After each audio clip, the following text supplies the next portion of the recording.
sometime next month. And as well, as the session proceeds, you can drop your questions in the chat, or you can keep them for a Q&A session at the end. The aim of this was actually to give people an opportunity to actually talk to us, so the speakers, and get more information as well. So whatever your concerns are, there's going to be dedicated time to actually talk about them at the end of the session. So yeah, I think that those are like the basic things you have to keep at the back of your mind.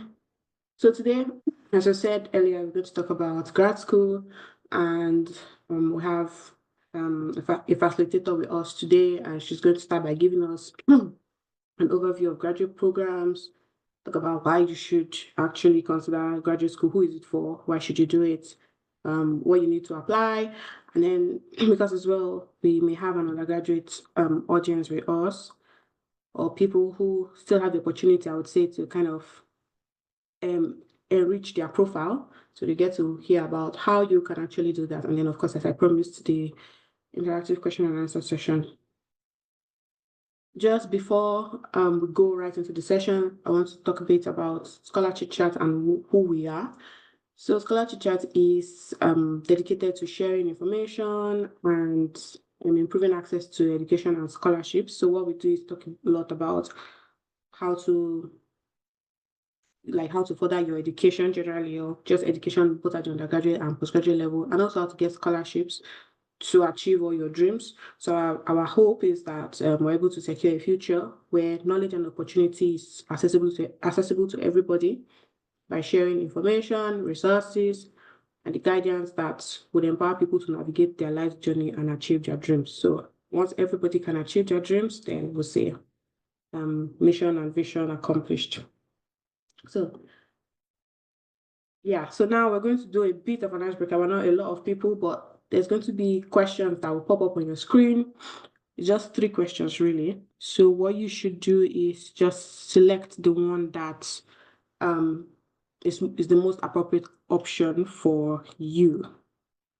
So, yeah. So, yeah, there's 3 questions. Can you confirm that you can see them? Yes, I can. Yeah. So you can just select the one, so kind of vote for the option that best suits you. I think it's not. I can see the questions, but I'm not able to vote. I don't know if it's unique. So okay. I think it's because you are the co-host. Oh, Yeah, so others can vote. Well, thank you for flagging out. Thank everybody for replying. Yeah, so that's good. Awesome. So it's a mix of options. So there's just one. Oh yeah, so this is really good. Oh, okay. There's 5. Still waiting for one more person. I don't know who it is because the answers are anonymous, but it tells me that 5 people have completed it. But in any case, we can actually move on. It's not just supposed to be, 6. Thank you, everybody. Okay, so we have like a mix of questions. The only person we don't have, so we did not have the social person, I guess. Everybody was volunteering. Okay, one person was volunteering. Most people were reading, others were hustling and praying, which is very valid, honestly. And then in terms of how people plan their future, I think it's a very good mix of people here. We have people who are like on top of it, I would say. They are having a vision board, they have a planner. Some people have, one person has spreadsheets. I think I respect that. That's in. Another person goes with the flow. And to be honest, I think it's totally fine to be at that stage where it's like, okay, okay. And then others are still figuring it out. And I think partially everybody's still in that phase of, yeah, I'm still figuring it out anyway. But yeah. But I think the most interesting thing here to see for the 3rd question is that most everybody is either pumped up for graduate school or is like already even started researching for programs. So that I think that would make both I and the facilitators and job very, very easy going forward. So thank you all for participating. I'll end the poll now. Well, I can actually share the results. I didn't know. Can you actually see the results now? yes. Oh, okay. So this is how everybody answered. I've talked through it, but yeah, so I'll just stop sharing now. Okay, so thank you. So yeah, so now we're done with the icebreaker. We know the kind of get participants we have at the moment. So we'll just briefly introduce the speaker for that is going to take us through. Her name is Chidima. She's someone I met actually in grad school. We met together. We met share at I would say an extracurricular activity actually. We met, and then she's the founder and the CEO of Inspire Her Africa, and is passionate about research and women empowerment. So I'm going to let her talk more about herself and also deliver the rest of the workshop. So thank you, Chidima, for joining us. The floor is yours. I think I'll give you the remote as you. Hey, I don't know, but I don't know if I should stop sharing or if I can even give you the remote.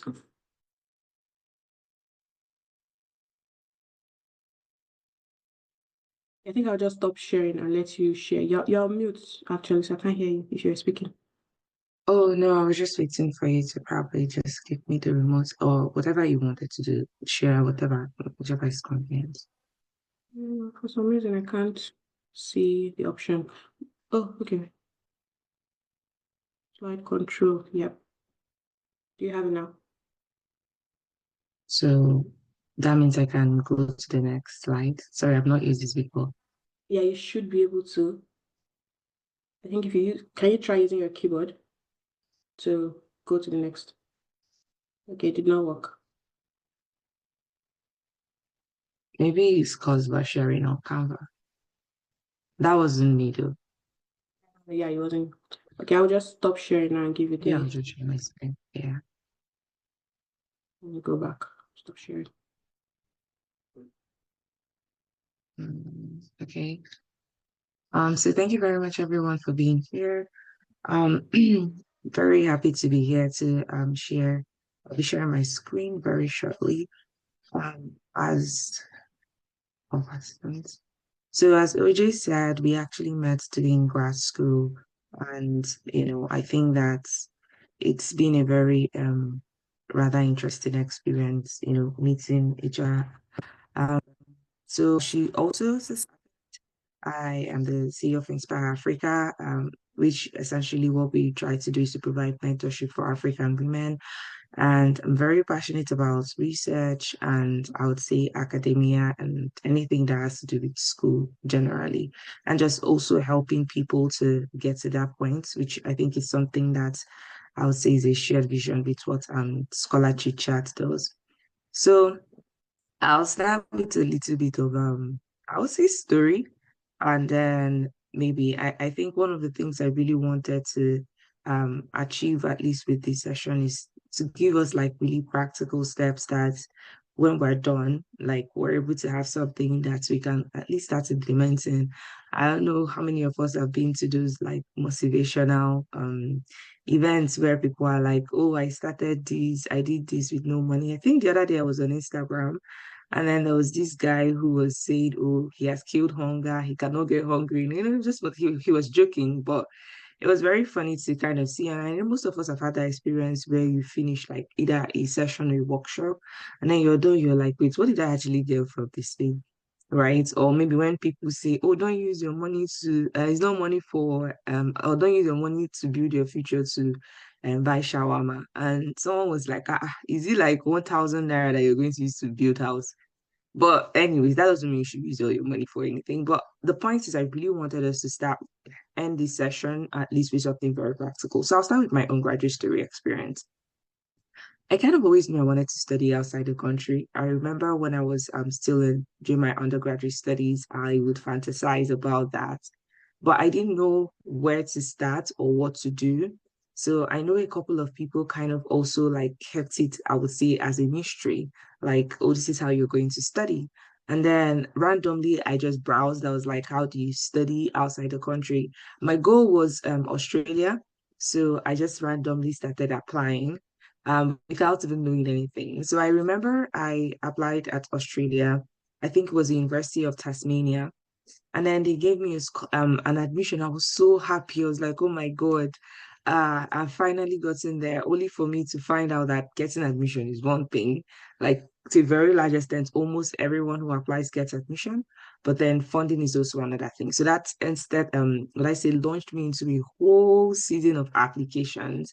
So if you're still there where you're starting, if you're still there where you're like, I don't really know what this whole process is, I really hope that this session is very, I would say, educational for you. And I hope that is something that you gain something out of, at least to start your first steps. So, the first of all, I think that the first thing is first is why do you want to go to grad school, right? Like, why do you want? I think one of the number one option I probably should have put here, and I'm using this. I know that in the future, not just Nigerians will watch this video, but I'm just gonna use a lot of Nigerian like lingua. The first thing I know oftentimes is to jabber, and if that's the goal, I understand that, just wanting to just leave Nigeria. But then there should actually be other cogent reasons why you want to travel outside the country. So travel to study for your graduate studies. So the first thing is like you want to deepen expertise in a specific area. I have my undergraduate background in medical laboratory sciences, but I kind of have tilted really away from that to a very large extent. And that was actually one of the drives for me to go outside to study. I wanted to like deepen my experience in public health, which is my area of interest and focus now, much more specifically epidemiology. There also could be for you to enhance your career opportunities, your higher salaries, and you want to transition to a new career like I did, you want to gain more research skills. Now, the reason why this why is important is because it's going to be a very huge drive. Like I've seen people who actually just wanted to study, right? Like they just had it, they just you know, admire that. But because they didn't have a very strong why, when they got a first rejection or like things didn't go very well, they became very disappointed and they were like, you know what, I'm not going to try again. But then when you have this why, I mean, there are people who don't get rejected the first time, I'll be intertwining some of what I'm talking about with my experience. But then there are people who applied several times, and I got the first scholarship, my first scholarship stunt, I didn't get in at the first time. And it was very, very discouraging because I had spent time and money on that. And it was such a very huge investment. Now, if I didn't have a very strong why, that would be a very good point to say, you know what? I think I'm just going to give up. I'll probably just find something else to do. So it's very important that you find out your why. Why do you want to do this? And let that be before you at every point in time. Okay. So because this is like a grad school 101 kind of thing, so I'll be going like really very detailed. Now there back to my story when I started, I just randomly applied at Australia, right? I didn't know anything, I didn't even know the difference between anything. I was just, randomly applying. But after your why, you now need to ask yourself, what do I want to do? Right. And that will inform the country, right? I think that people oftentimes start with, oh, I want to go to the UK, for instance. Oh, I want to study in Australia, in my case, for instance. I want to study here. But you start with, first of all, defining your why and what you want to achieve.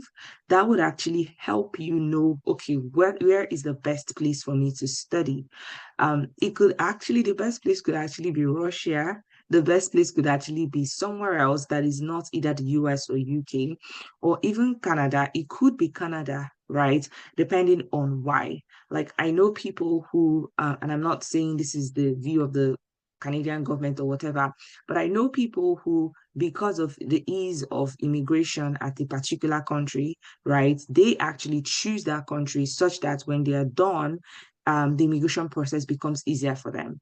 And I've seen most people that I've seen actually like make this decision, probably people who have maybe want to bring in come or migrate with their who are married want to migrate with their family, and then they choose their country based on that. So those are the things that kind of helps you start your process. And then the next thing is, what do you actually want to study? I've seen videos where people are like, oh, what are they talking about in this class? So there are different ways or there are different programs one can actually go through. So there are coursework based programs and then research based programs. When I was studying for my master's in public health in the UK, I realized that they had actually two public health programs, the coursework one, which was what I did, and then the research-based one. And I know upon graduation, at the point I was asking myself, I don't know, maybe I should have actually gone for the research track, right? But I didn't know that. So these are things you should research on. So for the coursework-based program, everything is solely based on you completing like your classes. You have like a thesis or a dissertation that you need to work on. And it's kind of like if you need that degree to transition to another career, then there are research-based program, which in my case, the instance I gave, they they had lesser course load, but then they had more research work to do, right? So it kind of prepares you if you're someone who wants to go into policy making, if you're someone who wants to work in research organizations, and in this particular kind of program, your supervisor is very, very important. Like whoever you select as your supervisor is important. So let's say you're someone hypothetically, like you realize that you know what, all this book, I'm tired of it really. Or the reason why I'm actually gone in for graduate school is not necessarily because I want to study. It's just because I love research. I want an opportunity to study in another country. I don't want to be bogged down by a lot of coursework. Then maybe the research-based track would be an option for you, right? Rather than someone who is solely interested in the coursework-based program. So that's why it's very important for you to start thinking way ahead of time what you want to do, what you want to achieve. That will help inform you and inform your strategy on what to do. Um, so still on the very basics, right? Obviously, I think that I have a slide on undergraduate programs, but our core focus is on graduate programs, and that's the reason why I'm not necessarily focusing on that. So there are different types of what I say graduate programs. So graduate programs are typically programs you go into after your undergraduate studies. And that's the reason, obviously, why it's called a graduate program. So you have like different master's degrees. I do want to say, I would say, I'm not stating this as a statement of facts.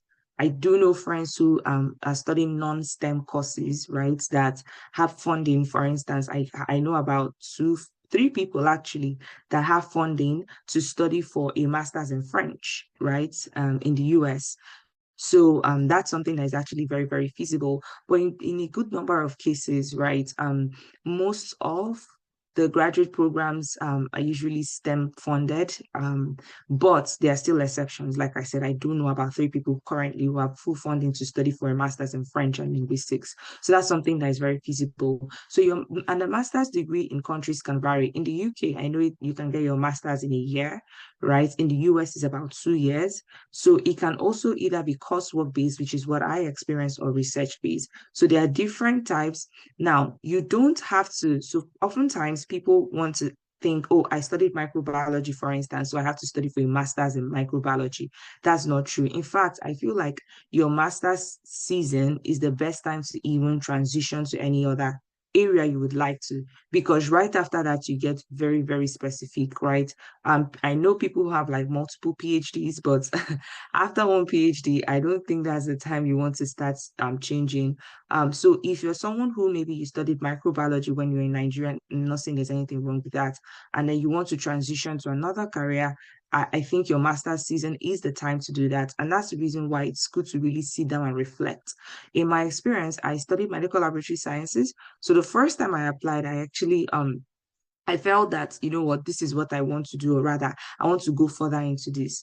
And it was up until much later that I really realized public health was my passion, or is my passion. And that helped me transition. And right after my master's, I have been able to transition. So you don't have to stick to that path. That's just the point. As long as you make a very good justification as to the reason why things are different.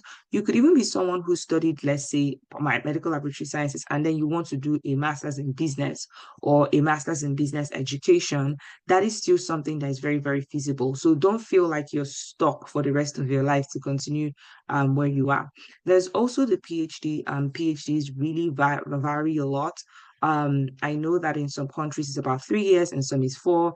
There are people that, I don't know, still do their PhD for up to 5 or 6 years. I think that is way too much. But that's my personal opinion. So it's more focused on advanced research, like you're really now understanding this is what I want to do for my studies, and this is like where I'm going to go into very fully. One of the good things about PhD, and I'll talk about this much more, is that it's usually fully funded. Uh, and by fully funded, you have a stipend and tuition. And the reason why, I mean, it kind of makes sense because the study, it's really, really expensive, the tuition alone, especially if you're going to do that in the US. I mean, generally in every country or most countries. So you want to actually I don't think this is something one should self-fund. I don't see a reason why anyone would want to self-fund their PhD.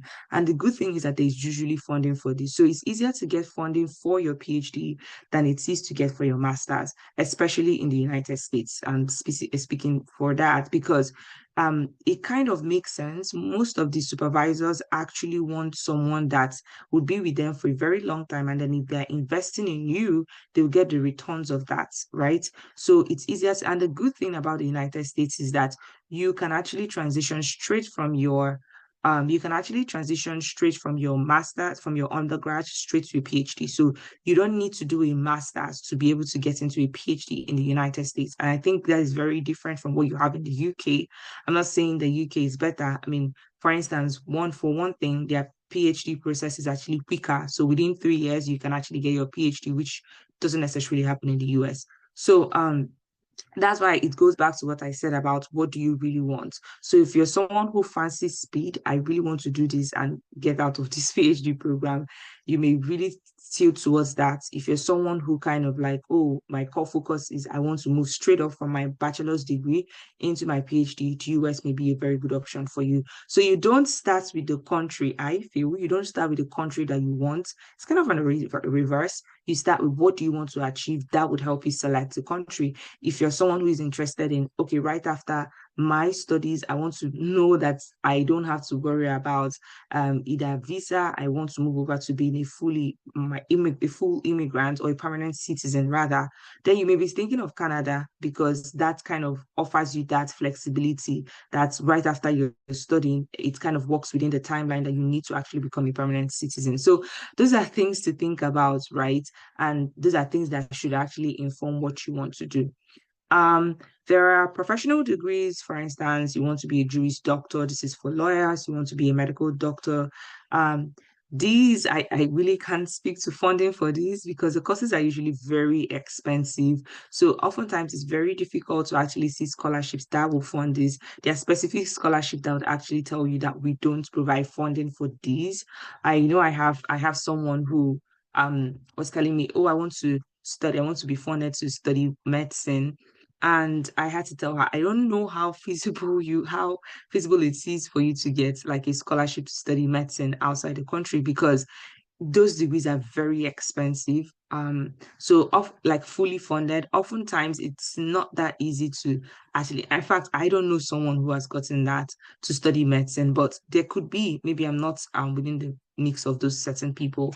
So, but some of them require like very standardized tests that you have to take, and I'm sure they do have some funding support for themselves as well.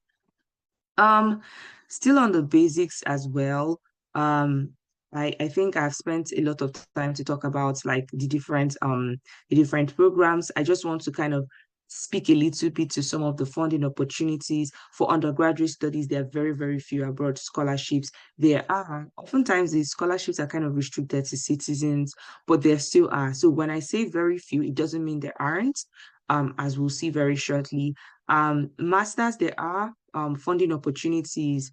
I know, for instance, OJ, for instance, went on the Commonwealth Scholarship. There is the Chevening Scholarship. There are lots of scholarship for the UK. So when I was starting my scholarship journey, I looked at almost every country. Like I used to tease people and I was like, I actually applied to study in Saudi Arabia, right? And I was very, very ready to go because the pay was really good and the school was actually very good. And that's also something to consider. You also have to look at where you're going to get funding that you can actually survive.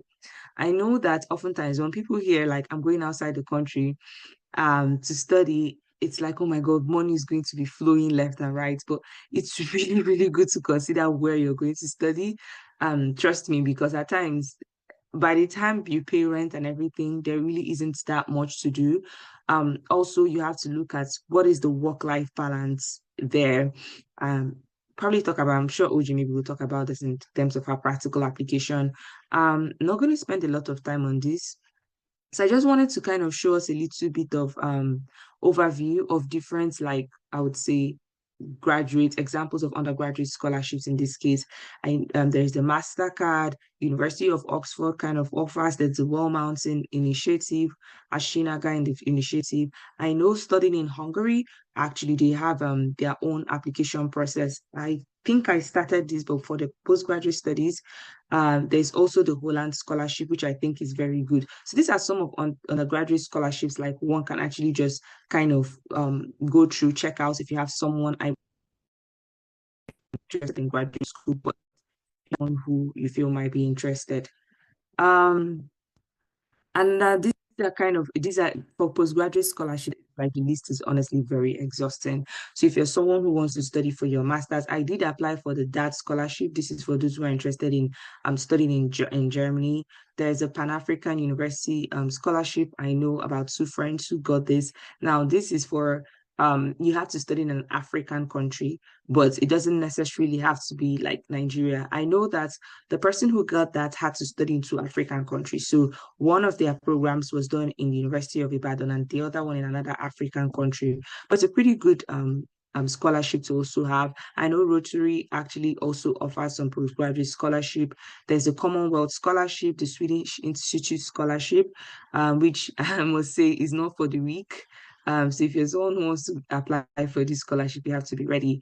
There's also the CSC, the Chinese scholarship, the Chinese Study Council scholarship, obviously Chevening, which is very popular. So there are like a range of them. I'm going to have a demo session where we kind of go through like some of how to actually apply. So I'm hoping that that session will be very helpful for everyone. These are still also like examples. The Fulbright is a US scholarship. So what I really want everyone, there's the Welcome Scholarship and Welcome Funding. Like this will require you actually doing a lot of research. There are people who you're like, oh, this is what you should do, and then they want you to actually do it, but it really does require sitting down. And the good thing is there's ChatGPT now. I know when I was applying, making my application, it makes one feel very old, but there was nothing like ChatGPT. But now, literally, like it's almost endless. You can actually put a prompt, give me a list of all the postgraduate. I'm a Nigerian student with so and so pedigree.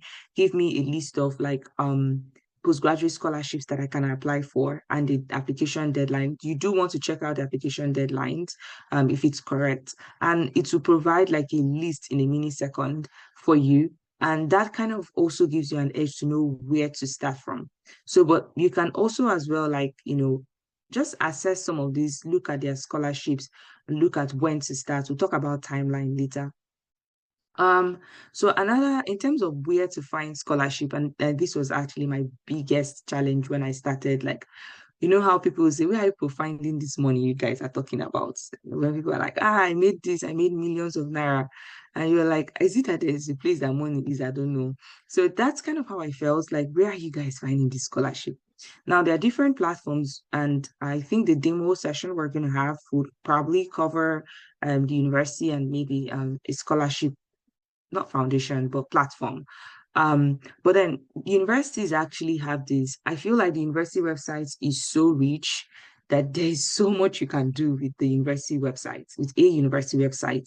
So we're gonna have a demo practical session on this. There are scholarship foundations that actually give out some of these. I know Ashinaga, for instance, is a scholarship foundation. I also know MasterCard is a foundation. So you can do well to check that out. Governments actually do have, I know Nigeria does have some slots, for instance, in the Hungary application. And there's also the Commonwealth one where I think Nigeria has a slot. Now, I have my bias towards these scholarships, the ones that are kind of managed by the Nigerian government. And the reason is simply because oftentimes people do things based on who knows who. I recall when I was applying for the Hungary scholarship, I one of the things was to kind of reach out to the ministry, to a particular organization in Nigeria. I wouldn't want to call names because it's gonna go live. And I remember calling them and they seemed very lost on what I was been talking about. And I was so annoyed. So there are also like scholarship platforms and newsletters, and we'll talk about this very shortly. And then you should follow people. I know when I was making my applications, like Twitter was a very good place, a very, very, very good resource. So follow people online. There are people that constantly share on like social media platforms, applications, and how to apply. And please, OJ, let me know when I'm exceeding my time. You do know my um timing challenges, I would say. So yeah, so where to find scholarships, as I've said, the schools, some universities. One thing I could also I would encourage anyone to do is to actually reach out to the scholarship office. I called when I was applying for I called the school several times because I would send an email. It took a little bit of time. I'm like, okay, I don't want to wait for this. I'll call. And the good thing is, anytime I call, I got feedback really quickly. So you can call, you can send an email. I mean, one thing I can almost guarantee is that you're going to get feedback for your email, right? You can go to university website. There's the fees and funding section. They do have like different areas where you can specifically select some scholarships. I know that the school where I studied for my master's, actually they have a site for Nigeria. Like when you click on a country, you select your country of interest, and then it kind of brings you different funding opportunities for the country. And I didn't know that actually. It was when I was a student ambassador that I realized that. So that's something you want to check out. You can also like contact some professors, and this is where people talk about cold emailing, right? You can cold email, like reach out to someone. Hey, my name is this is what I'm interested in. This is what I want to study. I was wondering if there is, at times, if a school offers you admission, you can also email the finance and funding department and let them know, hi, my name is this, I got this, I don't have funding. I wanted to know if there are funding opportunities for you. And oftentimes they do have like forgotten what they call them. They have these sessions where they host those sessions, and then you kind of come in and ask your. So these are things to keep in mind. In so I would say like randomly go to their website. Each university, we're going to have a demo session on this. Check out like what are their funding opportunities like. I know when I was applying to study for a PhD, I that was one of the things that was a very key consideration for me. I did not just randomly apply to schools. I was actually looking for schools that have funding, such that when I get admission, I'm not stressed. And if you look here, these are scholarship region, scholarship hub, Africa, scholars for dev. I particularly like scholars for dev. These are platforms that you can subscribe to where they can daily like give you updates on scholarships that are open. You can create a spreadsheet for yourself, and then you begin to update your spreadsheet. This is when this is due, and then work towards that. Okay. Um, Another thing is timeline. Timelines are very important. I feel like scholarship timelines are things that like it's something everyone should understand. You don't just wake up in the morning and say, I want to apply for scholarship, because these are like in cycles, right? So so let's say hypothetically there's someone who wants to study outside the country, and then they are coming to that realization this year. There's still ample time because most applications open around August-ish, right? Specifically for the US, and I think also same as Europe. So most applications open in August. So you still have time to kind of, I would say, okay, thank you. You still have time to kind of think through, when do I want to start my application, right? So now your first step would be to start gathering some of the things that you need. So you would need your statements, you would need your transcript. Now is the time to start working on it. And then the next step is like confirm when the applications open, you start confirming, okay, what are the application requirements? I would even say to do this before time. So for the US, I think generally, and I think the UK, I think for the UK, you can apply at any point in time. if I remember very correctly, you can apply at any time, but specifically for the US and I think Canada, I'm not very sure. They do have like timelines where applications open. And then, so if you're working towards August, you know that when you're going to start your studies is next year. So that's the reason why the timelines are very important. So let me clarify this. You want to make an application this year in the US, for instance, right? So you would know that you can apply this year, but when you're actually going to start studying, if things work out well, would be next year, right? So that's why it's very important for you to see, like, understand the cycle and how it works. If you're someone if you forget the cycle and you're like, oh my gosh, December, I want to apply, that means you have to kind of wait again, except for schools that have like spring opening. That's those who have who you can apply for scholarship in January or you can start in January. But other than that, you now have to wait for 2026 to go to 2027. So it's very good for you to understand the cycles and how it works, right? So you can follow up. You can also reach out to people who have actually, I would say, applied or maybe studied at that at a particular place, and then ask them, how have you done this? I know people have reached out to me on LinkedIn. Oh, I see you studied for this. Please, how did you go about it? A key caveat to that is, please, before you reach out to anyone, ensure you have some details at least at hand. Not just randomly, how did you apply for this? Please help me apply. I don't think that comes out well. Um, yeah, so these are kind of more detailed, and I'm pretty sure this slide may be shared with you. So um it's in summary, it's good for you to start early. I know my time is really running short. So it's good for you to start early. Get yourself ready, reach out, start cold emailing people. There are several samples or templates on how to send a cold email. So won't really spend a lot of time. Now, this is something that is no longer as prevalent as it used to be when I was trying to study for start my graduate application process. But there was a time where IELTS was actually like a very huge deal. I had to take IELTS. I know several people that did not have to. So this is completely optional, I would say. Um, so one thing is when you're applying, going back to what I said about like actually going to the school website, there are schools that would say if you studied in Nigeria, you're exempt because we speak English a lot. Actually, we speak English a lot, but are taught in English. So we generally our English is considered reasonably good. So you don't have to take that. I know that there are lots of schools in the US, for instance, that waive this. Also the UK as well. I'm speaking more about this because these are the places that I know of, but feel free to do your research. So when you go to the school website, you can actually check their requirements and then check, okay, what are the things that I need for this? If you're someone who also, like, let's say you study for your master's in the UK, oftentimes you're given a waiver if you're going to study because the idea is that you study in an English speaking country.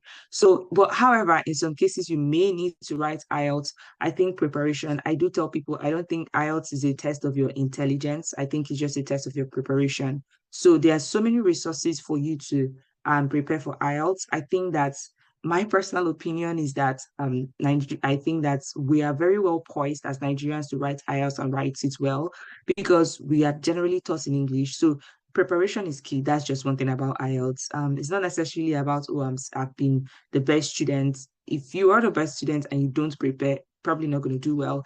If someone has been an average student and they do prepare, they're going to do very well. So like there's so many resources on this. Top of my head, I think that there are so many videos by, I think it's called IELTS by Liz on YouTube. Her videos were very, very helpful. There's actually an app that kind of simulates a lot of questions. When I wrote IELTS, I think a day to my exam, I practiced a particular question. Lo and behold, it was like the question. I was so grateful to God for the idea to even practice that. So it was very, very helpful for me. So practice, practice, practice. For GRE, I think this is largely dependent on the course you want to study. I know that lots of schools have actually now waived GRE since COVID it was no longer a thing, but I do know there was also a time where like GRE was a huge deal. I think that for now, those who want to do more quantitative courses, I know I have a couple of people who want to study for a PhD in economics and whatever. These are the people that actually would do more of GRE related stuff, right? So Also prepare. GRE requires a lot of preparation, I must say. And also money. Some of these other things cost time. Specifically for myself, if you're also someone who don't want to write a GRE, I really did not. Like after IELTS, I was like, I'm not going to write anything else again. So I was also specifically looking out for courses or schools that did not make this a requirement. But if you're good to write this, I think it does boost your chances as well. There are also schools who explicitly state that, oh, it is optional, but it can boost your application. There are schools that will tell you even if you submit, it will not be looked at. So in that case, you don't have to stress yourself, but it kind of depends on what you want to study. Okay, I think this is a perfect time for a demo. I did say that I would want us to kind of go over a demo for us to kind of see how that looks like, or a practical application of what that looks like. So just give me a minute. I'll quickly set that up. Okay. I'm hoping you can see my screen. So I think I'll start with a practical one. So if you're someone who is very, very new, you're very green, you don't know what to do, you want to apply. So one of the things I said was you can actually start by, I would say, subscribing to a particular newsletter. I do like Scholars for Dev, is my personal preference amongst the other ones that I shared. And one of the reasons why I like it, I like the way it's really arranged. Like it's very well arranged. It's one of the scholars. There are some platforms that you would go to and everywhere is kind of almost haywire. But for instance, if you're someone who wants to study in the UK, like you have a range of options, it arranges this for you. These are some of the scholarships you can. There's a Glasgow International Leadership Scholarship. There's a great scholarship in the UK. If you're someone who wants to study in the US, you simply click on this. There are official scholarships in the US, but then there's also graduate assistantship, which makes it kind of good. If you're someone who wants to study in Australia, in Europe, so it is so well arranged that it's so good. Now, this is for scholarships in quotes, right? So let's say hypothetically you're someone who is interested in the UK and then you're interested in the Great Scholarship. So when you select it, it also briefly summarizes it for you, the deadlines, right? The number of awards, which is very good. The first scholarship I applied for, I don't think I considered this. It was much later that I realized that it was open for only two people. And at the point I was like, well, I mean, I don't think that was a wasted effort. I still do believe that if there are two people and this is an opportunity God has for me, I will get it. So but you also do want to check out how was the number of people that will actually get this award. You want to look at what is the value, right? So if you're someone who's interested in the great scholarship, it is £10,000 towards your fee, towards your, so if you're someone who has some money, this would be a very good option for you, and it's open to Nigerians. If you're someone who you don't have any at all, I would say don't waste your time applying for these scholarships. And this is also an advice I gave for a friend. A friend of mine was making like partial application or scholarships. And I was like, why are you applying for partial scholarships? You don't have the money to, even if you get £10,000, how will you get the other one? It doesn't really make sense. So invest your energy in what really matters. So this is kind of like Scholars for Dev. There are other ones you can subscribe, but I personally like this. I think it's very, very arranged, and it brings in a lot of scholarships you don't know, like the Leiden University Excellence Scholarships. This is for people who are studying LLM, right? So like I said, it's really, really good. 15,000 euros to tuition fee. So this is an example. So feel free to kind of explore this website and explore what they have to offer. So let's say hypothetically you're someone who is interested in a particular scholarship. So let's use Chevening, for example. Um, there are so many resources on Chevening, like it's probably too much. I won't say it's too much, it's just so many resources. Obviously, anytime we're kind of saying anything about the FCDO, this is my views and does not represent scholar Chevening or anything. So I'm just sharing my personal views. Um, their website is actually very, very helpful. So you can click on the scholarships. You see a lot of things, who can apply, when is the timeline. You want to know this timeline. So if you're interested in Chevening, oh, I want to still go for Chevening this year, you should have applied last year, right? So that's why I said some of these things. So people who applied in August last year, they're going to get a feedback, a final feedback around April this year for them to travel this year. So it's almost like a year. But this is actually very helpful. So if you're someone who wants to study next year, you're still on time for achieving, right? So it takes a minimum of 8 months. So that is something you have to put into consideration. I'm speaking very quickly because I know my time is fast spent. I think I almost exceeded my time. But let's say you are interested in studying in the US, right? Um, but before then, I think I'll just quickly do a demo of the UK public health. So you're interested in studying at the University of York. Yeah, their postgraduate program. So this is where I was talking about where when you go to a particular course, there are usually schools that have these pains. So you want to look at either fees and expenses or funding. So let's click on funding. So this will take you to the different funding types that they have, right? So you either postgraduate for UK students, there are those for international students. So let's click there. And then there is funding for international funding for students with disabilities. These are some of the fundings that you can get. So the Commonwealth Scholarship, Equal Access Scholarship. And the good thing is you also see the exact amount. So this is something you should, almost every school has this, right? There's also departmental funding as well that you can specifically like apply for. The list is kind of endless for students who are interested in that. So this is something you should always explore in almost every school. Like I said, you can also feel free to actually reach out to them. The international at York, for instance, can reach out to them. Hey, I'm an international student. I was wondering if there are opportunities. Hey, who knows? Like now, if you click here, there's country-specific funding. Not all schools have this, but University of York is good that way. But yeah, so you can see different things that are available. So these are the list of the entry requirements. These are the scholarship funding, both undergraduates. So if you're someone who's in the have a sibling interested in that, these are the undergraduate scholarship. This is the postgraduate scholarship for Nigerians. So feel free to kind of reach out to them or check this out if you're interested in that. I think the last part that I would do is, let's say you're interested in the US, right? And then you want to study for a master's in, let me say PhD. Let's do PhD. So PhD in epidemiology at the University of Michigan. Oh yeah, I just remembered. So I think this is it. So there is this website that is called for ICU.org. I think it's actually a very, very good website.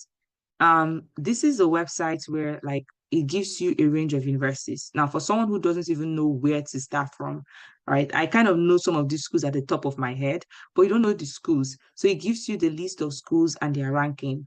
Um, I don't, I wouldn't say I don't care so much about ranking, but I don't think that's a priority. That should be a key priority. So, but if that is something for you, you may want to start with MIT, and then okay, you're like, I want to see what does MIT offer. So let's go with University of Michigan. So you can go to University of Michigan, put in whatever you want to study. Let's say PhD in epidemiology.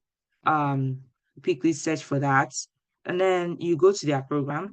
You first of all start with reading, like read everything that they have, and then if you click on the place for international students, you also specifically read what are the requirements. So this is where we talk about the language proficiency. So you kind of read this and then you see this quote here. That simply means that we are exempted. By we, I mean Nigerian. So if you completed all your undergraduate education and earned an undergraduate degree at an institution where the language of instruction is English only, obviously that's most Nigerian schools qualify for this, so you don't have to write it, which is a good thing, right? So the source of funding, um, I'll let you go into that yourself. One thing you can do, especially for the US, by the time you see that you meet some of the requirements, you can actually like start looking, okay, what are the tuition and fees? What are funding? Like I said, almost every school has that. So you can click, they said they're happy to help. You can contact them. One thing you can also do is to also look at some of them. I'm trying to see where that is. You can also look at some of their graduates, like who is their faculty, by faculty, who are the members. So if you click on faculty here, you see a list of the names of their faculty of the different departments. So let's say you're interested in mental health, for instance. These are all the people in mental health. So you can decide to reach out to the chair, right? Trust me, if whatever they're doing fits your interest anyways.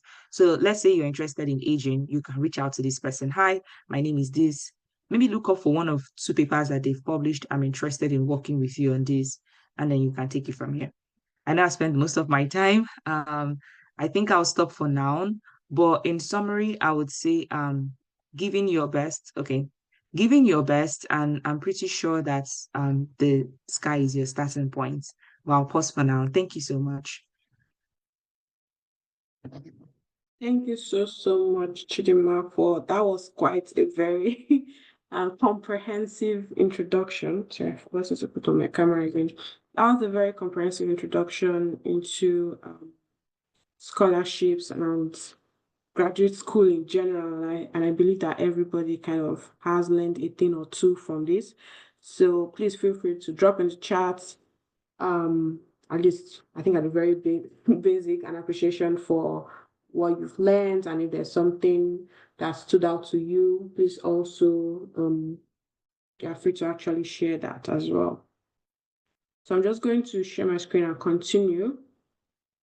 Well, wait, so thank you so much, Chidima, for that. And we're still, as I said earlier, would have set time for question and answer, and Chidima is around to answer your questions on all that she has presented. Okay. Cannot share my screen. Am I? No. Okay, I am actually. Okay, yeah. So this is kind of like a fun activity, I guess, while we kind of transition. So we have a bit of a I guess it's like a 1 or 2 minute break if you want to drink water or whatever.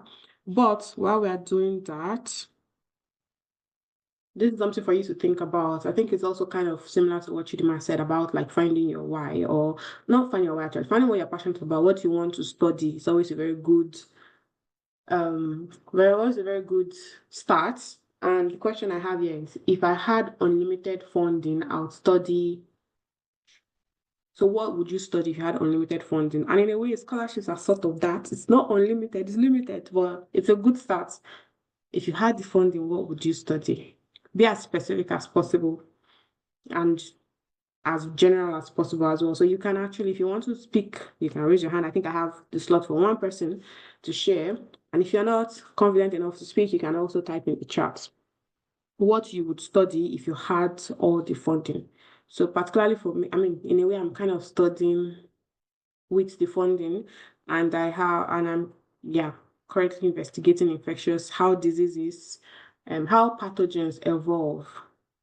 It's pretty much what I'm doing, and it's what I kind of am interested in doing.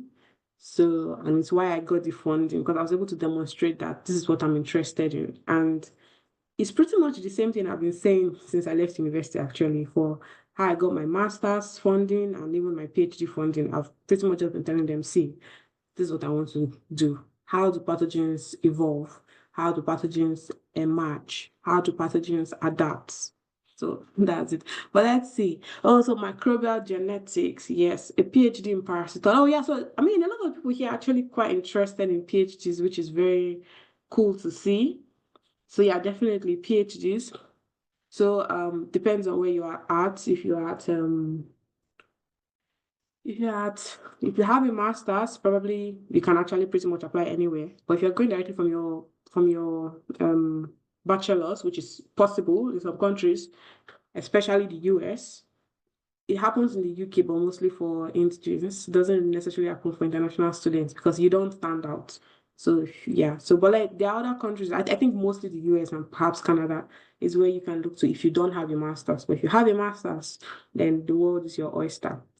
So yeah, so you guys know what you want to study if you had unlimited funding. That is great. So I'll just move on because we're running out of time. And I just have a short, yeah, if you already have the master's, that's super. As I said, you can pretty much just follow the procedure that Chidima has shared to identify like scholarships and country and school, and it means you can go anywhere. You kind of have your pick of choice of where you want to go. So yeah, I'm just going to, I think it's a very, very short, I guess, addendum sort of to what Chidima has said, and it's essentially about how you can build up your profile. Well, I'm not going to go into so much detail, and I'll emphasize that the focus for this session was actually undergraduate students, but it still applies. There are still some things you can do if you've left university, you already have your master's. There are still ways you can improve your profile to make you stand out and make you have an edge over other applicants. But essentially, I think the people that are in the best position to do all they can to actually stand out from the very get-go are people who are still in the university. All right. So oh yeah, so a bit about me actually. I realized I did not introduce myself at the start, but my name is Ojonugwa. You can call me OJ. I'm currently studying for a PhD at the University of Edinburgh. I also direct scholarship chats, and I actually volunteer with Inspire Her Africa, where that Chidima directs. So for me, I'm passionate about a number of things. I'm passionate about health, which is kind of yeah, I'm doing a PhD on that. So how could I not, right? And then I'm also passionate about education, which kind of informs my involvement with scholarship chat. I'm interested in equity, so I volunteer in other spaces as well, where I get to advocate for things such as equality on equality issues, especially eradicating poverty. Actually, is my focus. And then I'm also interested in women and youth empowerment generally. And the fun fact about me is that I have been on scholarships all through my post-secondary education. So it's actually a possibility um, where you can live life in a way that funds don't necessarily limit you. And my undergraduate degree was in Nigeria. So I studied for a bachelor's in microbiology at the University of Ibadan. But I applied for scholarships. And I think one of the things I'm grateful for is that the culture at the University of Ibadan was actually very, very very, very, I was gonna say, they really pushed for scholarships. I know a lot of people who are on scholarships. I know a lot of people who are on multiple scholarships actually. And I actually did get multiple, but for me, I had to only pick one. The scholarship I got necessitated I could only pick one. And yeah, I tried to be a honest person, so I picked one. But for some people, they still pick the both even then. So yeah, it's possible. So for me, I'm like, yeah, you don't necessarily have to be limited based on funds, even soon as. And I know there's also scholarships for secondary schools. I mean, I guess not as much, but I feel like there's scholarships everywhere. So for me, it's like, oh yeah, you get a scholarship. You can get a scholarship. Everybody can get a scholarship. So let's all get scholarships. Anyway, so what kind of people? Okay, so yeah. So the first question I asked here is, when do you start preparing for graduate school? And the answer is best, and the answer is like best described by this quote, which says the best time to start was yesterday, and the second best time is now. It applies to everything, applies to graduate school, applies to everything in life actually. If you did not start yesterday, you can start now. So there's no particularly late time to actually be doing this. Okay. How do you maximize? So again, as I said, it's more about yes, as I said, it's more about talking about how to maximize undergraduate experience for graduate school preparation. And it's about building your profile. So for a lot of people, they had like an expectation of how what they were going to do or be in the university. So it's like yeah, so they had a lot of things that they were going to, I guess, do as undergraduate students. Like, oh yeah, if I do this, if I'm this, then I kind of that's all. And for me, at the university, I met a lot of people who their first goal was, I want to get a perfect CGPA. And actually, in my set, there was someone who got a perfect CGPA. So when she graduated with a 7.0 over 7.0 because we used 7.0 scheme. Great. And I made a lot of people that they started out that way. And I was like, woo, I did not have that dream actually when I started. Some people want to be fellowship presidents. They are very spiritual. They want to lead an organization. Some people want to be politicians. They want to be in the SUG and be a leader. Some people want to be pro athletes. Many, many things actually that someone can be an undergraduate student. But what's the best thing to be, I guess, that would kind of promote your chances or increase your chances of getting a scholarship at the end of it all? Oh yes, I've talked about some of the profiles actually. But the best thing to be, I would say, is to be a well-rounded academic. So, and I put well-rounded being the adjective or the adverb. the adjective describing the noun academic. So what you have to be is you actually have to be an academic, but you have to be well-rounded. So you have to have good grades and then you have to have other things. So that's why I asked that question at the start actually, which is what do you normally do with your free time? And most people were reading, which is I get the very, very good thing to do. Because if you're not reading in your free time, you probably you will not pass. So you need to read in your free time. But yeah, so obviously for academics, what it showcases your learning aptitude and your competence. So you want to be able to get good grades. And I tell people, what is a good grade? The answer, what seems obvious at the very get-go is, oh, um, you have a first class, you have a 2-1, high 2-1. Some people even like so there's distinctions, there's high 2-1, there's low 2-1, etc. etc. But I think for me it's obviously the best you can do, the best you could possibly do is a good grade. So for some people, they know they have not tried their best, or some people they know they were distracted, or they know that circumstances happened and this is not the best I could have done. But I tell people at every point in time, what you want to be doing is you want to be doing your best, you want to be putting in your very best. And then the next thing is develop an appreciation for the subject. That is whatever you are studying. And I guess for some people it's not possible. Some as Chidima has mentioned, like it's actually completely fine and it's an option to actually switch your field of study. So for me, for instance, I studied for a BSc in microbiology. What I do is still related to microbiology, but I didn't go for an MSc in microbiology, which exists, or an MSc in medical microbiology and even an MS in microbial anything. I did not, but I still continue to work with microorganisms. So there's possibilities like that. So I mean, I do appreciate microbiology, but after I did my what's the name, my project, and I spent all my time thinking about microorganisms in the lab, I realized that this is not the life I want to live. And not to say that's the wrong life. I was like, it's not for me. It did not fit my kind of who I thought I was or what I wanted to do. So I was like, okay, I have to change stuff. But I still really appreciated microbiology and I appreciated like microorganisms. So develop an appreciation for what it is you do, or at the very or as well what it is you think you would like to do. So a way to do that is going beyond learning to pass. So I know people who, as undergraduate students, they already knew that okay, they did not like what they are currently studying and they would like to switch to other fields. And what they did was start chasing those other fields, even as undergraduate students. So, for instance, let's say tech, which is something I think a lot of Nigerians do now. Everybody wants to go into tech, right? So, as an undergraduate student, they're like, okay, maybe I'm studying. Maybe they gave me, which is what happens a lot. You apply for a course, they give you something else. So it's like, oh, they gave me physics, for instance. I don't want to be a physicist. I don't want to be a physicist going forward. I would like to learn how to be a graphics designer, let me not say graphic designer, a product designer. And people start learning how to code as undergraduate students, right?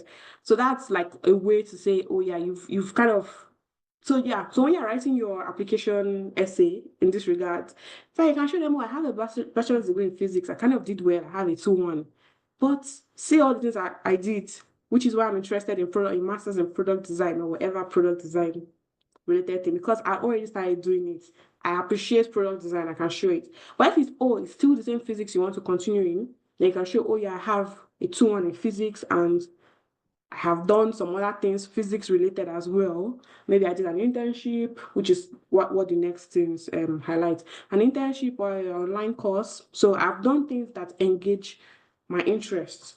So what I can do is I can highlight that this is my passion because I've engaged in it beyond just the classroom, beyond just the subject, beyond just assignments and exams. So that's something that people should do. And then, of course, obviously, research and be current with your field. I think one of the fun things I've realized is the fact that people don't know that there's a lot of things that's unknown. So whatever field you are studying, there's a lot of questions that I'm sure that they've not answered in that field. And there will be there are multiple ways that you can contribute to answering questions. A lot of feel like maybe physics or mathematics, they have questions that they feel like they have things that they're like, this is unknown. We know this is unknown and very, very vital to the field, but it's unknown. So you can when you research and you're correct, because at an undergraduate level, they probably will not tell you these things. But when you kind of just research, you find out that oh, this is kind of what my field is pursuing. Everybody wants to be able to answer this question. And then you can develop this is very important because it can help you develop like your statement of purpose or your research proposal. Then Chidma mentioned this as well. And in this case, you can always leverage AI and the internet. Like anybody for now, I feel like if you're not using AI, ChatGPT, generative AI is what I mean, like ChatGPT and the likes, you probably are just cheating yourself because they make complex tasks very, very easy. They talked about how like ChatGPT can compete with PhDs in producing thesis and stuff. So this is they're quite good at the moment. Again, they're not perfect. They're not going to always give you the right answer. So you want to always confirm and cross check and everything, but you have to leverage them at the moment wherever you are actually in your journey on scholarships. You have to be able to leverage them to be able to figure out what is buzzing in my field, what is in demand, going to move forward fast so that we have time to discuss. And then obviously, as I said, you want to be well-rounded. You want to have extracurricular activities showing that, oh, I know book, but I'm also good outside of studies. So you want to be again, it could be something like sports. So it's like, oh yeah, I play soccer. And to be honest, some ways where people kind of bond with their supervisors and stuff like that. And again, we all know how people's skills can get you into places. So you can be like, oh yeah, you have a first class, but when your supervisor looks through your essay and then they see that, oh, you played soccer or you were on a team that won a cup, and people may not think to put it on their CV, but like that's where people normally put interest and passion, kind of this section like that, and then people put like chess or soccer or whatever, whatever. You can put all those things there, and then the person you reached out to, maybe to be like your supervisor, you cold emailed, person looks through and sees soccer as what you kind of are interested in, like, oh, okay, this is something I also like, and that may just be it, to be very honest. We don't like to say it, but these things sometimes play a role in actually landing you positions and stuff. And then leadership, try to get to a position of leadership. If you're a team captain or stuff like that, obviously it's always a bonus. But I always say that it's not just about being like team captain or being the leader. It's about showing that, oh, you did something in your time and a place. So if you're somewhere, let it be obvious that you were there, contribute something so it gets recognized for your contribution as well, and then show it. So I'll tell people for extracurricular activity because school is stressful. School is stressful. Like just reading and passing is enough hassle on its own. So why should I add extracurricular? How do I add extracurricular activities? Those are questions that people legitimately ask, and very rightly so. But I feel like you should be doing at least one thing at least in addition to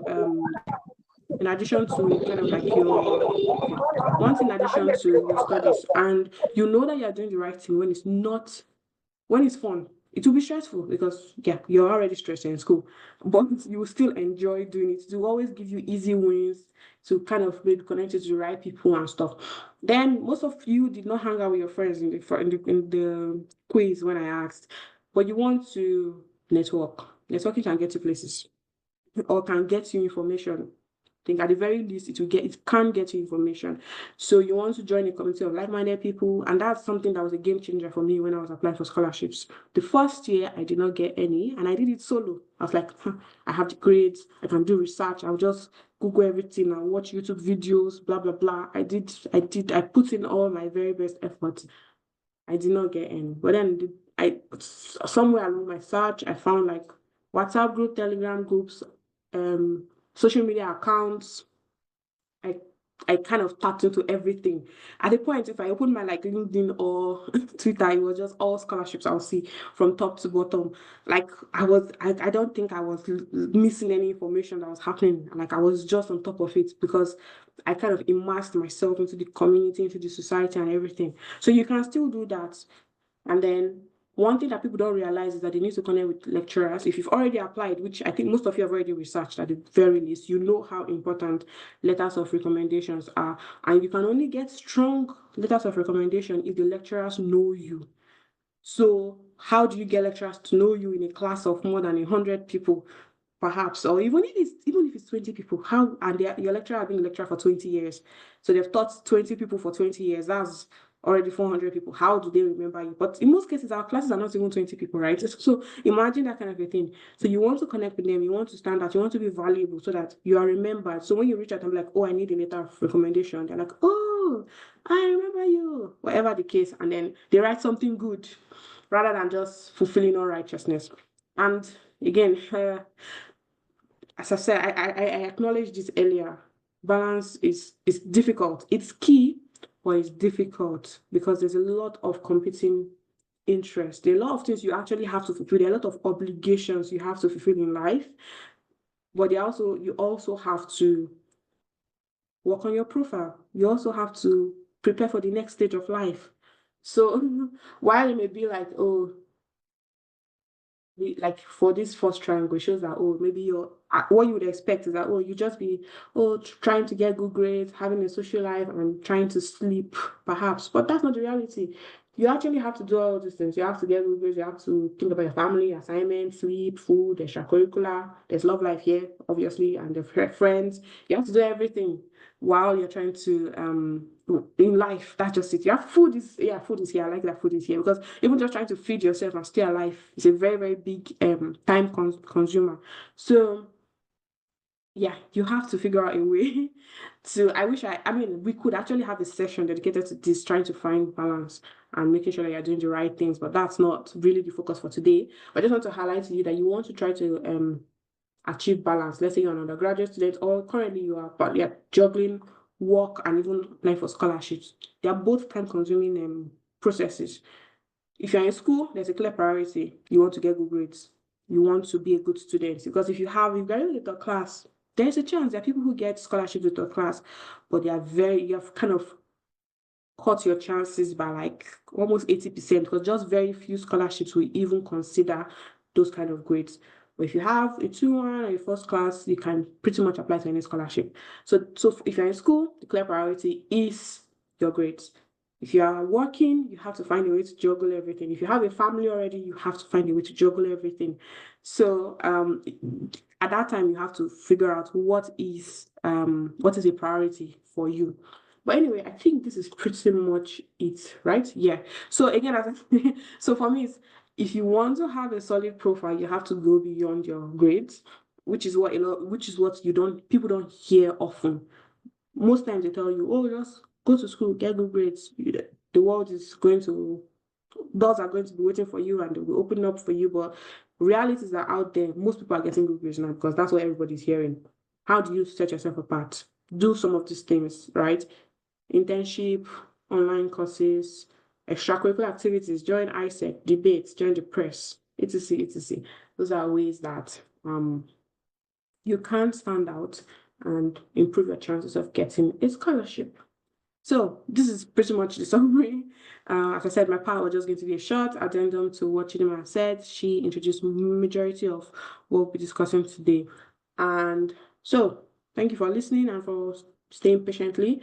If any part of the session stood out to you, that's both talks, please feel free to share in the chat.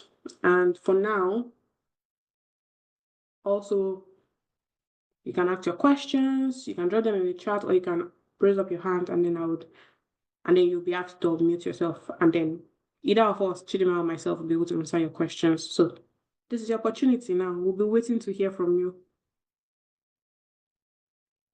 So if you have a question, please raise your hand. Yeah, the recording will be shared on YouTube. So if you are on, I think that's kind of like the next thing. I'll just move on while we're waiting for questions. So the recording will be shared on YouTube, and you'll get the link. So if you want to stay connected, okay, before this, but if you want to stay connected, you can follow us. Scholar Chit Chat is on YouTube. It's on Twitter, Instagram, Facebook, and LinkedIn. So the recording will be on YouTube. And as well, we also have workshops. So this was like a very basic introduction to this was a very, very basic introduction to scholarships. We intend to go into even more depth. So we have a workshop planned for May.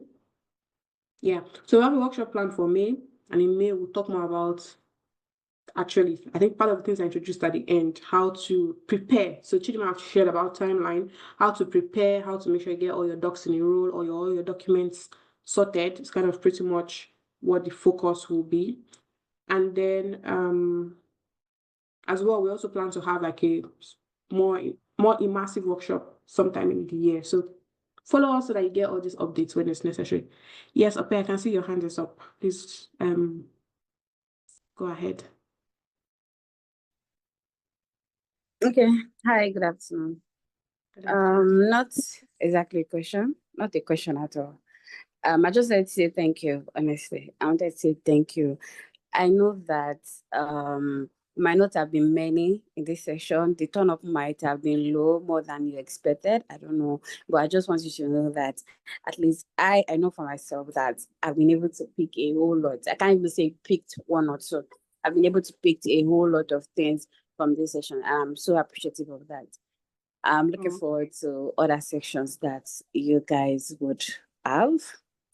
Because I mean, I'm in a phase where I'm trying to gather every resource possible to move to the next stage of my life, which is getting a master's degree. And the moment where, I'm sorry, I can't remember her name, the other lady that spoke.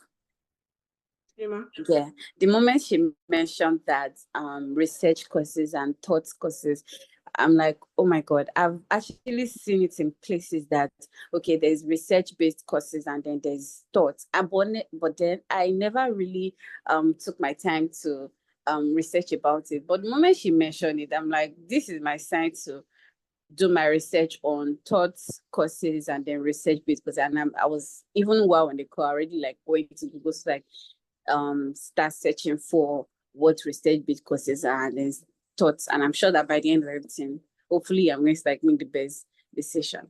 So yeah, thank you. Thank you so much, Ope. That's really heartwarming to hear. I'm sure that Chidima is very excited as well to be getting this feedback. Is really again. So I think one of the things that you learn when you study abroad is how much they share even when there's few people. So of course, yeah, we expected more people because more people registered for this session, right? And a lot of people did not turn up. But for my master's program, we're six students, and it did not affect how much they taught us because there were just six. But I think they actually just wanted six people because there's always been six people on the program. So yeah, thank you so much for sharing your feedback. It's really heartwarming. So there I can see Techno BF6, but I don't know who that is. Please you can go ahead.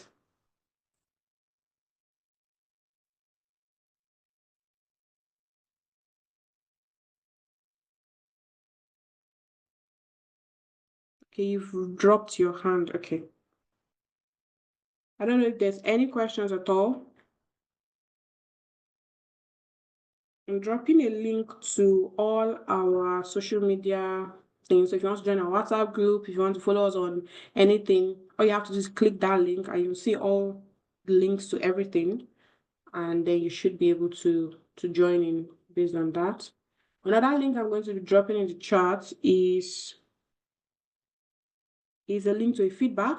So yeah, okay, I'm sharing my screen, I think. Let me go back. Am I sharing my screen? Yeah, I am. Where's the screen I'm sharing? I don't actually see what everybody's saying. Let me see. Okay, I'm sharing my screen. Okay, so one of the things that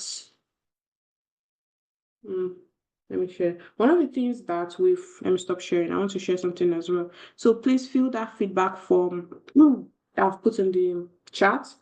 Because when you fill the form, we have like a present for you, like that, from us at Scholar Chit Chat. You get kind of like handbook or a takeaway from this session.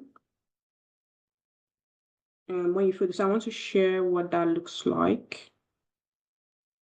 Share. Yeah, so we have this. I know, I'm not going to share it. Yeah, so we have this, which is like an easy guide to get started with applying for scholarships. So once you complete that form, for the feedback form, I've put the link in the chat, you would see the link to download that. So you can download that and then walk through it. Okay. Okoyebi, I can see your hand up. Please go ahead. Good afternoon, everyone. Good afternoon. Okay, my name is Okoyemi, and I was introduced to Scholar Chit Chats by a friend. Can you hear me, ma? I don't know if my network is good enough. No, your network is good. Please go ahead. All right. Okay, so I just want to ask a question because I've been working on this postgraduate school and all of that. So I kind of have a special something. So I did a science-based course, but I want to like move into like an art-based course for postgrad. I don't know how feasible it can work out.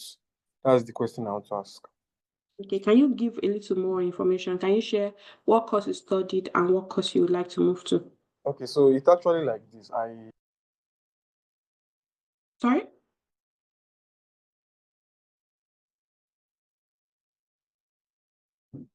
I think the network has come in now. I can't hear you anymore.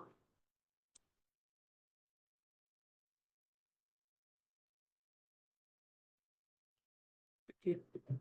You probably listen to this recording. So while we wait, I don't know, Chidima, do you have anything to say about what he have just shared? Like the question generally for anybody who maybe is looking to switch careers that drastically from one field to another kind of completely different field. Yeah, I mean, I think that maybe um but I think he's back. Maybe he can share like where he's here, and then maybe that'll be helpful. Then I'll share so it's not like twice, Okay. but yeah. Is he back or he dropped out of the call even? I think he dropped out of the call. Yeah, he did. Okay. Yeah, I mean, since it's a recorded session, I Yeah. think that maybe trying to first of all justify why you want to. So it depends on what one is trying to switch over to. So if you're, let's say you come from a medical background and then you're trying to, in his case, he said science and then he wants to switch over to an art course. I'd say maybe start from like leaving like footprints of the fact that you want to transition, right? So what that looks like could be like maybe taking one or two side courses. So let's say you want to now do an MBA. So maybe doing like one or two courses on like, and it could be just something random. People want to see, okay, fine, you're interested in an MBA now. Why? And then they want to see what you're doing. And then if they kind of see that trail, I have a friend who had his undergraduate studies in one course, had his master's in the same science, and then he's currently doing an MBA right now. And I think he was able to make that justification based off on like some of the things he did, some internships he did, some work that he did. So in the internship can be a non-paid one. It doesn't really matter, but you want to show that okay, this is the track record that I'm creating. And then you make a very good justification for it. I think everyone completely understands wanting to change that trail, but you do need to have like footprints. Like if you studied a medical course and all you just want to do an MBA straight, you're not able to tie those two ends together. Like it will become very difficult for you to sell.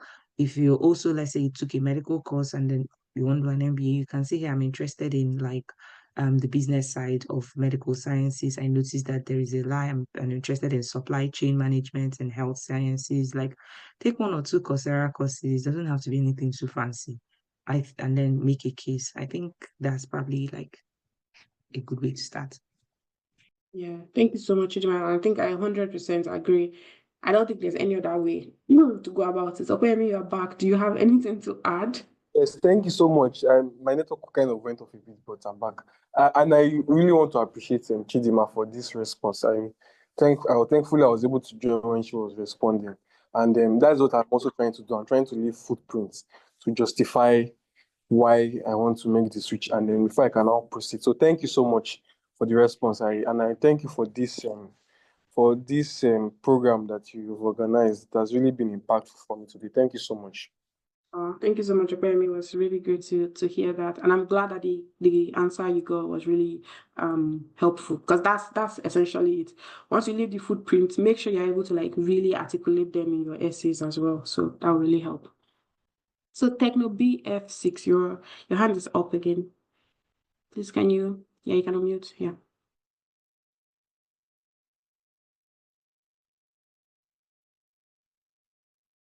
If you are speaking, we can't hear you.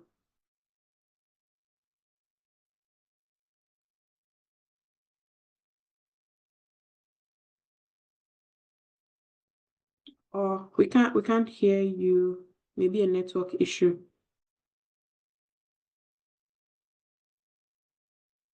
Okay, everyone. Yeah, we still cannot hear, which is sad, but we can't hear you.